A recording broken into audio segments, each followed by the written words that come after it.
For those of you who don't know me, I'm Kevin Ivester. I own and direct the gallery. Really excited to be joined by Hayun Surl today. This is Hayun's very first time showing in Austin. I'm really proud to bring him to town. The response that we've gotten already has been so impressive.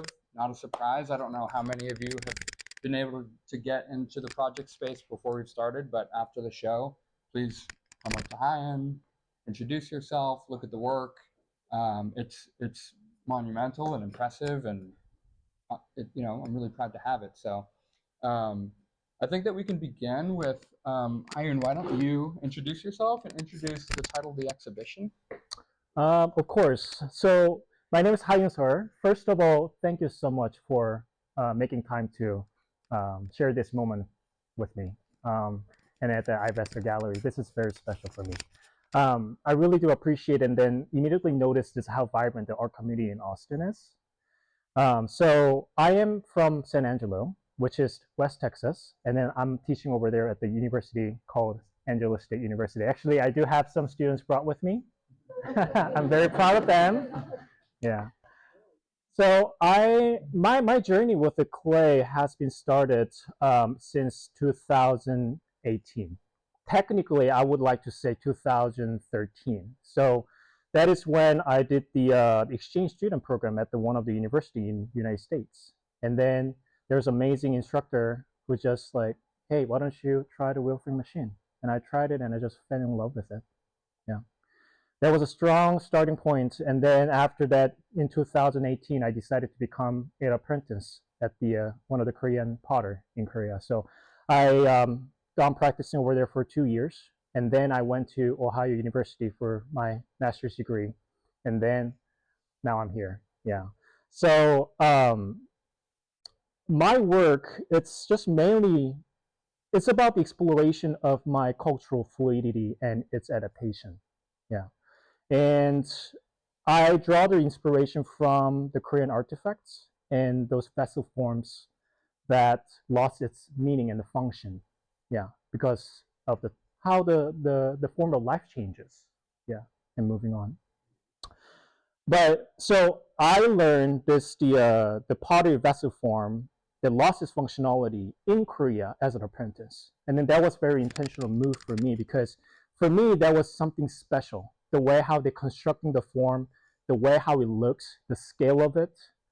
So I spent my 2 years to master that form, but then now I moved to United States because I want to change it. I want to see something different from it. The way how the Korean, and also just like Eastern culture, the way how they see the vessel forms, they're looking at the essence of it. So when it comes to functional pottery, they need to be functional. Yeah. It has to be very well oriented. But in Western culture, the way how, like this could be somewhat generalization, but just the way how the philosophy has been formed, the way how the Western culture looking at the object, they're looking at how it exists. Yeah. So when we are looking at the cup, not looking at the essence, but looking at how it exists, it could be anything now, right? So I utilizing that artifact, the vessel form, now it lost its meaning, the functionality. But I still wanted to argue it functioning in a way by holding its cultural and personal memory in it. Yeah. So now it can be anything. So I started making this guardian form because of that. Yeah. So I've been going through some of my personal incidences. I mean, we all have that, right? And also this the turbulence that we're going through. And I wanted to not only validating and celebrating myself, but also just recording this present moment of my state of being. Yeah. So, yeah, that's when yeah. And then I title it Guardian because it's very direct and it's very obvious. So, yeah. Mm-hmm. Can you tell us a little bit about the Guardian form specifically? You talk about how Korean culture looks at functional forms and celebrates functional forms more than Americans celebrating non-functional forms. But what function do guardians have in Korea? Right. Yeah. So in Korea, we call that the original form is called onggi, ONGGI, and that has been serving as a form of storage jar. Are we familiar with kimchi? right? Yeah. Kimchi, yeah. I like kimchi, yeah. Kimchi or soybean sauce or anything that requires a fermentation process, those ancestors putting into that storage jar that could size up to 2 to 3 feet tall. It could be quite tall like this. And then they can ferment for years, like 3 years, 5 years, 10 years, even 20 years. Yeah. But because of the industrial revolution, industrialization, now, and also the form of living got changed because back in time, a lot of people living in the countryside where they can own their own houses, the single houses where there's a good property, they can store the pots. But because of the, I think the, industrialization is the point where now there's a lot of flux, capital coming into the country where they wanted to build those apartments near the city so that they can entice all these laborers, right? And then there's the invention of the refrigerator, and there's also the invention of the substitutional material like glass and plastic, stainless steel. So for Korean, they no longer needed the forms. Yeah, but that was the initial functionality of those ongi pots. How much of the form did you change, and in what ways did you change the form? So the original ongi form, it just has a really wide entrance because so that the people can access to it easily. And it also has a wide shoulder, and it kind of tapers down like this with a somewhat the wide bottom as well. If you actually look at the original form of it, it's really nothing like it. Yeah. But what I'm still honoring is its production process that also benefiting me a lot. Because it's the folk pottery, everyone was using it. Regardless of socioeconomical diverse. And because there's so much demand that was happening back in time, like I'm talking about 70s and 80s, right after the Korean War, because everything was gone, they still need a storage to store, right, for the food. Koreans can be crazy about the food, right? Yeah, so they have to keep up with the demand. So the ongi potters has to come up with a very proliferate to construct this form as fast as possible. Yeah, so that is a technique that I learned, and I'm still using it over there. Yes. And is this a form that Koreans would recognize if they came in to see this exhibition? Would they recognize this? Well, that's a good question. Actually, I have very few exposure to Korean now because my career isn't here. And I think what makes me beautiful is, again, I was talking about depends on when and where the object is being placed. I believe that it's also recontextualized, right? So I do know this, like the content of the ongi and the artifacts that was in Korea. But what happened if I put it in this place where everyone's coming from different places? We all now recognizing differently, recontextualizing it, and then that is having a new birth of the meaning of this object. So that is where I'm fascinated with it. I'm not very still looking for the Koreans looking in a Korean way because still I spent most of my life in Korea. So I still have this like a pungent influence of it. So for me, when I'm making the work, I'm not trying to make it Korean because regardless how far I try to get away from it, it's still gonna look Korean. Yeah. Throughout all of your work, I think you add stippling, you add handles, you add these sort of horizontal bands around your work. Are those all derived from? Are those new details that you're adding onto the work? Did you carry them over? Why did you carry them over? I think that's what makes your work so exceptional because yes, they're massive. They're beautifully constructed and made. They're solid. They're very imposing and impressive. But they're covered in all these really delicate details. What are your thoughts on those? Yeah, so those textures actually the ones that you can find in traditional ongi as well. Yeah, so there's a hint of the because it's a transformation, right? So some of you may recognize I'm titling those guardians. I'm not giving them a name. I'm actually numbering them. Guardian 1, 2, 3, 4, go on, because they're individually very unique.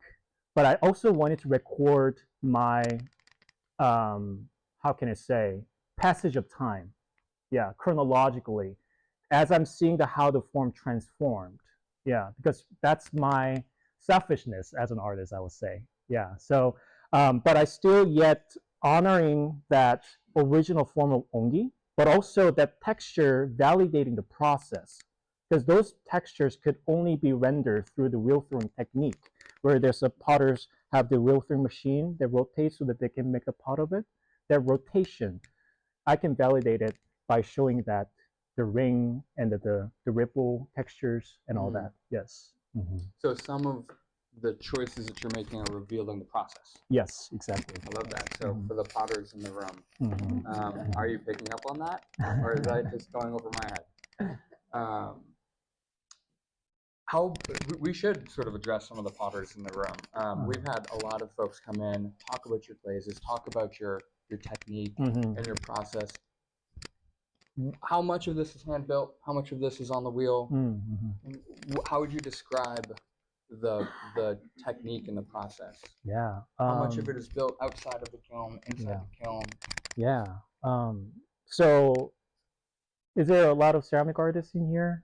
Some of them, yeah. And then we understand that the lengthy processes and labor intensive. The forming is just one of many, right? There's a forming process, drying process of another challenging part, and then bisque firing, which is first firing. That is when the clay becomes ceramics, right? And then that is when we can apply the glazes, and then we can do secondary firing. If we don't like it, we gotta fire it again, again, and then again, right? So it's not for me when people are asking like how long did it take to make it, but I cannot really give them an answer because it is not linear, right? So when I make the form, as I'm drying it, I can move on to the different forms, and it kind of like mix up together. And then sometimes after I did the first firing, I just have to let it sit and digest. Like, what are you talking to me? How should I treat you with the different glazes, right? And that also takes a long time because in I want my work to be non-reproductive, right? Reproductive, yeah. So non-replicable, yeah. Because like I wanted to focusing on my present moment, that instantaneous. Like I do come up with this like a bare structure, but after that it's all about intuitive interaction with it. So, but yeah, I don't know how to answer that question. Are in a you short starting? way. Are there some areas where you're creating big slabs and then forming with the slabs? Are there areas where you're hand building, like coils? Right. Yes. Are you throwing certain areas? Are you combining them all? Right. So if you look at those pieces, actually, those pieces are collection of 3 different parts.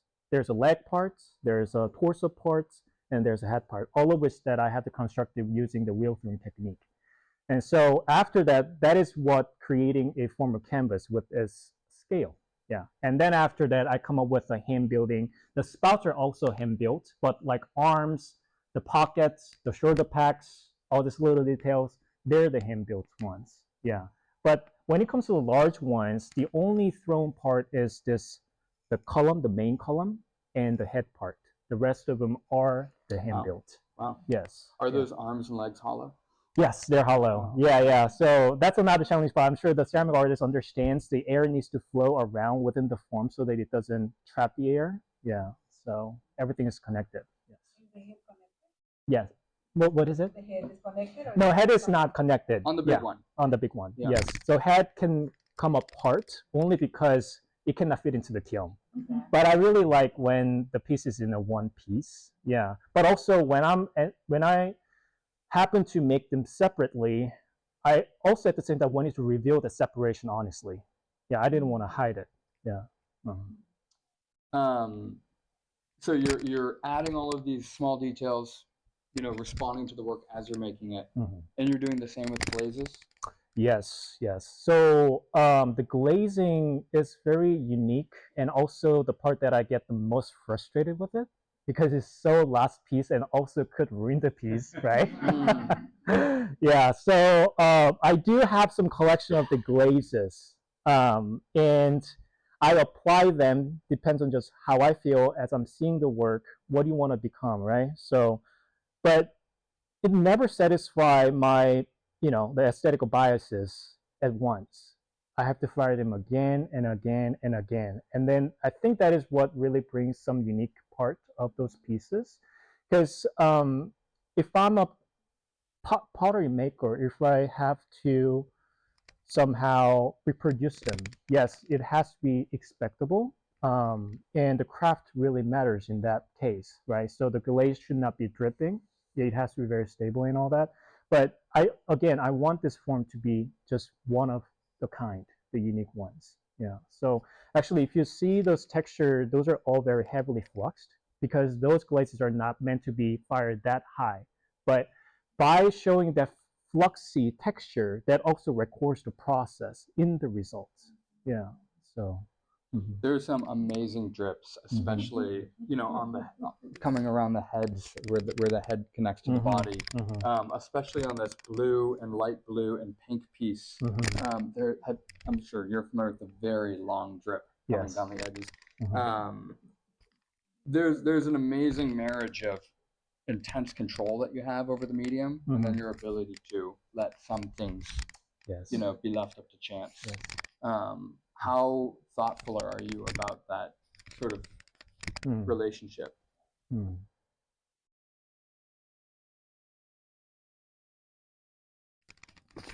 Thoughtful is something that, so I'm being very conscious in the construction of the form because it's really all about the structural integrity. But when it comes to glazes, I don't necessarily being thoughtful. I just go for it. Yeah, just glaze them and then see what it happens. Yeah, and then if I don't like it, let's do it again. If I don't like it, let's do it again. Because when I'm being conscious about, too much conscious about, of course, we cannot be 100% unconscious, right? Subconscious. But if I'm being too conscious about the process, I do remember too clearly. Then I'm gonna do it again in the next firing. Yeah. So I'm kind of like trying to avoid that from happening. So I kind of like apply this first shot. If I'm happy with it, that's good. If I don't, let's do it again. Let's do it again. Let's do it again. So again, like I want each form to be unique, and also I'm really want to make sure that I document them so that I can chronologically document them at the same time. Yeah. One thing that I really respect about you is there have been folks who have been interested in some of the work that's already been collected and have asked if you would remake the work, and this speaks to your disinterest in controlling the process too much. You want experimentation. You want your work to move forward. So you're working with the Guardian form right now.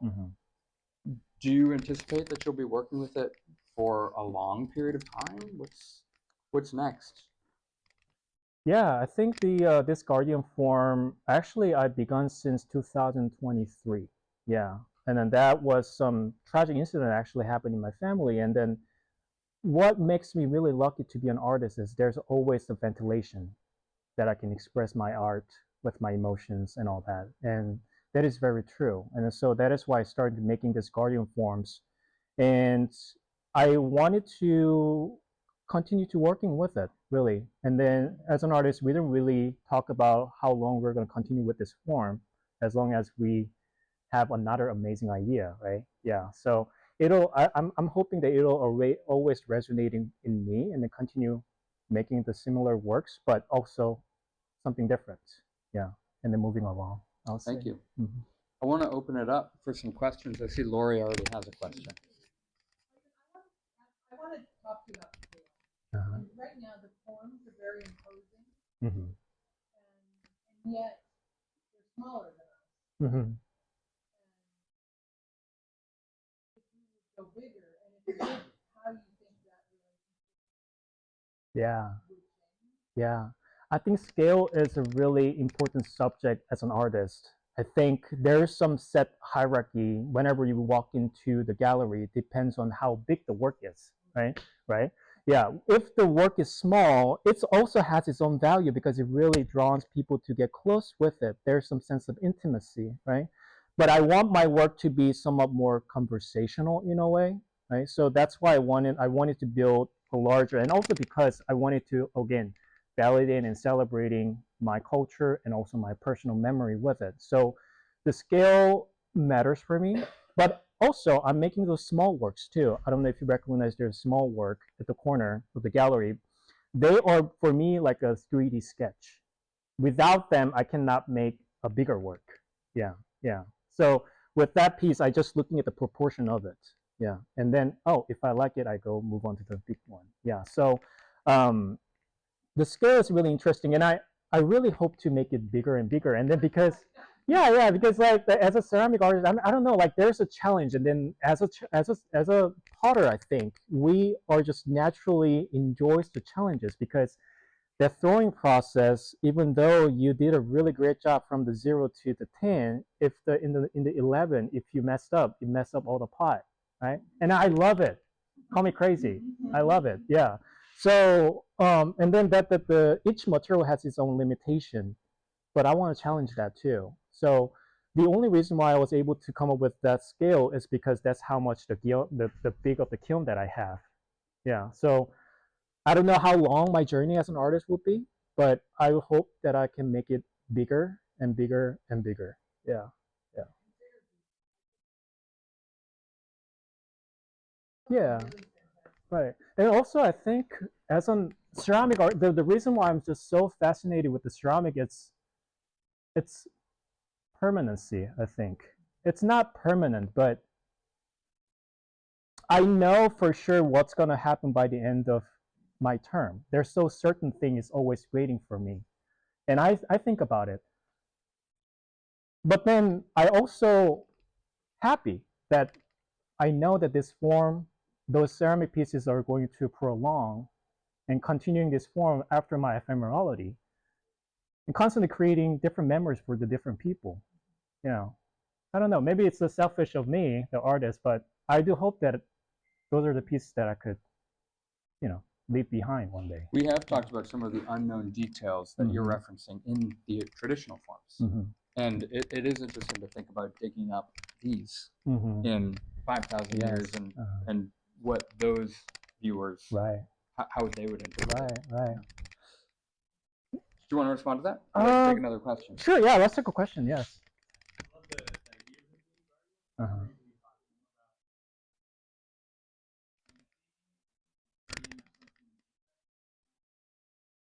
Yeah. It implies that they're guarding.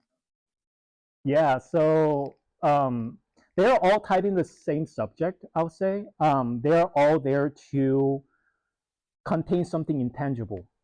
Again, such as cultural and personal memory or the philosophy. Yeah. So I was really interested in this like notion of the relationship between the content and the container. Yeah. And when we were making this, like starting with this like ongi pot, right? So there's a content inside of it, and then the form of the container probably has to come up with it so that they can contain what's inside of it. That could also extension to the how can I say, the idea of the form follows the function, right? But we can also see on the other way.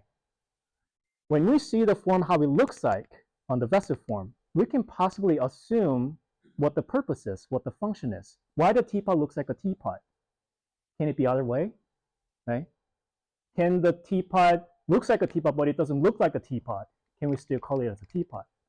Or if it doesn't look like a teapot, but it functions as a teapot, can we still call it as a teapot? What is it, right? So like there's a really interesting the relationship between the two.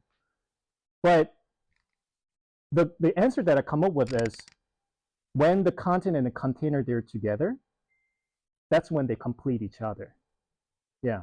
And also I am reflecting that in somewhat more, how can I say, transcendental way, reflecting to myself as an individual, right? Maybe I'm going a little too far, but call me crazy because I'm an artist. I think the individual could exist without the society, and the society also could exist without the individual. But when they're together, that's what it completes, really. Yeah. So me also, as one of the individual of the society, I wanted to be part of it. Yeah. And then this form, it's really not just about talking about the content and the container, what's within it, but also it talks about myself as an individual and the surrounding, which is a society, which is another form of container that contains me. Yeah.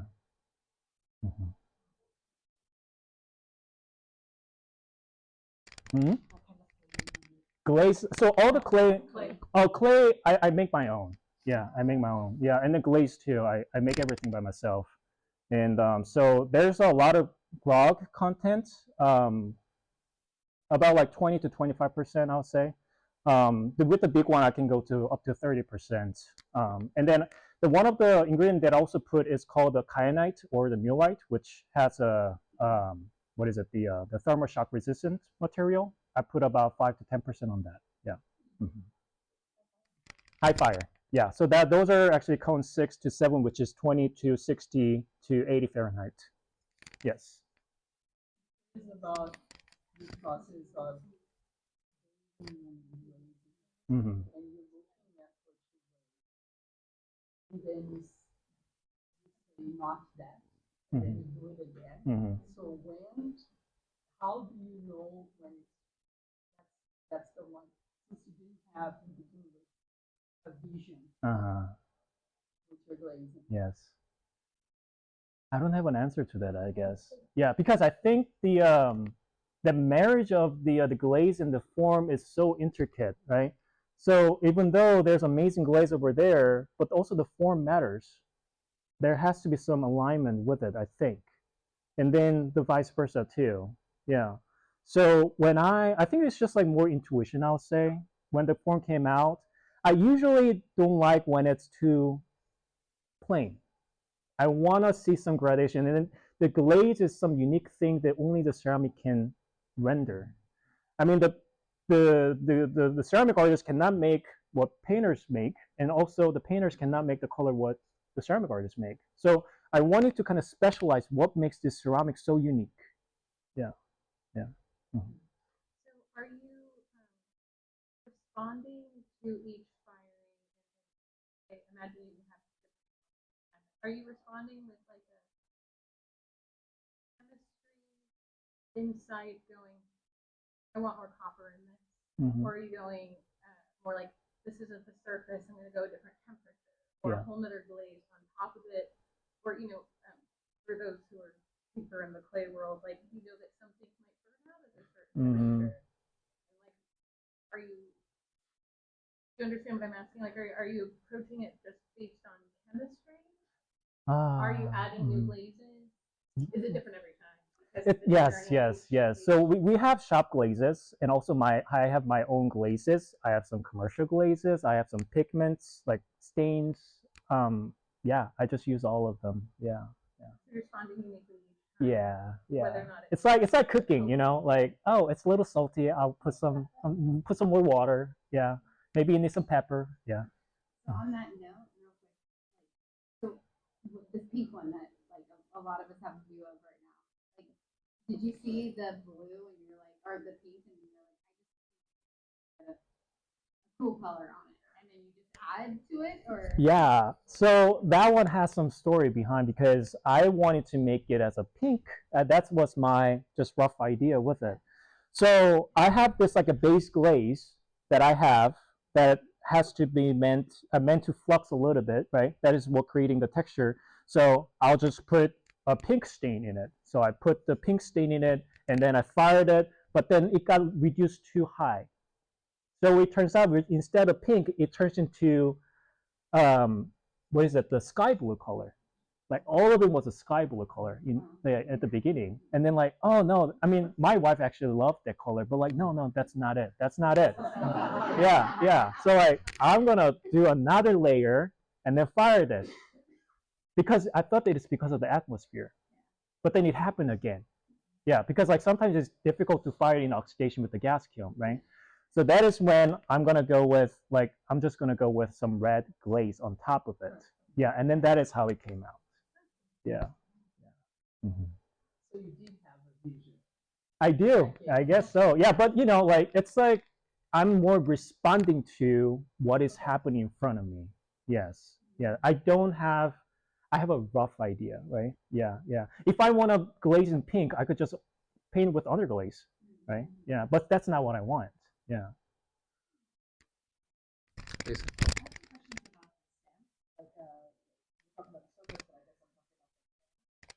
All of these have an attitude about them, right? Like you talk about arms and legs and right, like this akimbo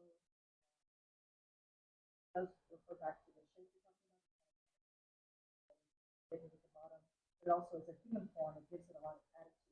You talk about like what you look for in the belly and the legs and the proportions of the body. Yeah, thank you for asking that. So when I make my form, of course, I want it to be look like a guardian, but these are the guardian not meant to protect something outside of them, but something inside of itself. That's why it doesn't have any aggressive opponents around them. Even it hides the hand, because I believe the hands are very one of the fragile parts of ourselves, but also it's enough to show our intention vibrantly. But what does it mean by hiding it, right? I'm not only putting the hand inside of the pocket to protect something inside of it, but also it also shows some little bit of shyness of myself. Yeah, yeah. I remember my time when I just came into America. I was not really good at communicating because like those short languages, and then I'm coming from different culture. Everything was foreign, and so those like the fake laughs just to get socialized. Like I have to be vulnerable just to get be part of the community and all that. And also I'm just like, how can I say, inherently I'm a shy person. I think this is actually what you see is my social part. And then after that I go to my home and I'll just lay down on my bed and I'm not gonna crow out. Yeah. So that's kind of another part that I wanted to show myself, because like art is extension of the artist, like it represents the artist. And then whether we intended or not, those art form is gonna contain part of ourself in a subconscious level, I think. Yeah. So when I just see this like arm inside, yeah, that makes sense for me. And I think this is a little off subject, could be, but there's a random research that I did. I just have this curiosity. I saw this hammer crabs, and then why do they develop the thick shell? And the answer could be as easy as to protect from the predators. But then why does fishes doesn't have a shell then? They all should have a shell. But then it turns out the way how they develop the fishes, they have a structure inside, which is bone, which allows them to achieve the movement and the flexibility. But the hermit crabs, they have the shells, they have to give up on certain amount of the movement, but it gives them some structure and the integrity to protect without the movement. So I can kind of relate to that somehow. Yeah, like I'm here, I would like to be here, and then I want to be part of the community. But also at the same time, I have this thick shell. Yeah, yeah. Mhm. Love that. I was curious about the larger piece in there. Was that done the same way with the paint and the kiln? And I'm very far from knowing about pottery, but because it looks slightly different with that face. Mm-hmm. Can you tell me something a The little bit painted about detail. the bigger piece? Between the head and the body. Yes. Yeah, so they fire separate. In the half upper section of the head, that's a different glaze. Yeah, but they are actually fine the same temperature. Yeah. Mhm. Does have a different texture. Yes.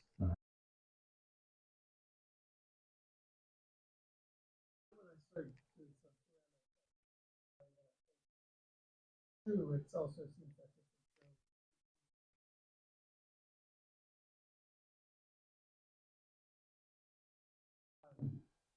work is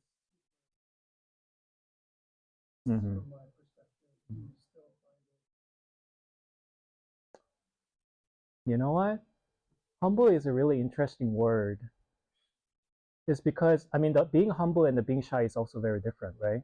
Like, and then when I see the person who are properly being humble, I get fascinated by them. But it requires a talent, I think, to be humble. I think. Well, I You mean, know? too, in terms of a lot of stages Uh-huh. and many things. Yeah. So Oh, okay. in Yes. that sense Yes. that you're- Yes. Mm-hmm. I think it teaches me. That's for sure. I think. And being patient. I'm not so sure if I'm a humble person. I'm not sure. Yeah. But I think it's because my practice when I was in Korea, because there's just so many people who just like walks back to the history, I think, and then they are willing to give up on anything just to get back to the history. And then that is so amazing to see it. But compare them, for me, the length of my practice is not even comparable. And there's some trial and errors that I'm going through. And sometimes that could be really due to my lack of technicality, perhaps. But at the same time, I cannot blame the materials because nature doesn't lie. It's maker's fault, right? So I think in that sense, it really kind of refining me in a way, I guess. Yeah. Mm-hmm. Mm-hmm.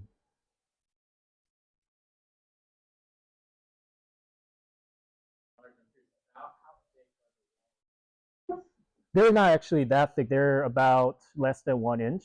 I would say like 3/4. Yeah. Uh-huh. Yes, yes, yes. Because we think that the thicker wall actually gives more structure, but actually, what we really more matters is the balance. Yeah. So starting from the beginning to all the way to the top is actually one thickness. Yeah, yeah. But because just the way how it's been formed, as you can see, it kind of like tapers out from the leg like that, and it kind of tapers in again, right? And then there's also arch, which creates the leg, which adds another supports. Other structure. Yeah. Mm-hmm. Well, thank you all for being here. I'm so proud to show your work, Hayun. Thank you all for coming out in the cold. I encourage you all to please come into the room, look at Hayun's work up close. It deserves the attention. Be careful around the work. There's a lot of you. But, none of this makes sense without seeing the work. Hayun is here for the evening, so please ask him questions. Ask me questions. Liv and Savannah are here tonight too if you need to speak to a representative of the gallery. And Hayun, thank you so much. Yeah, thank you so much for coming. Thank you so much. And thank you, Kevin. Thank you so much. Congratulations. Thank you.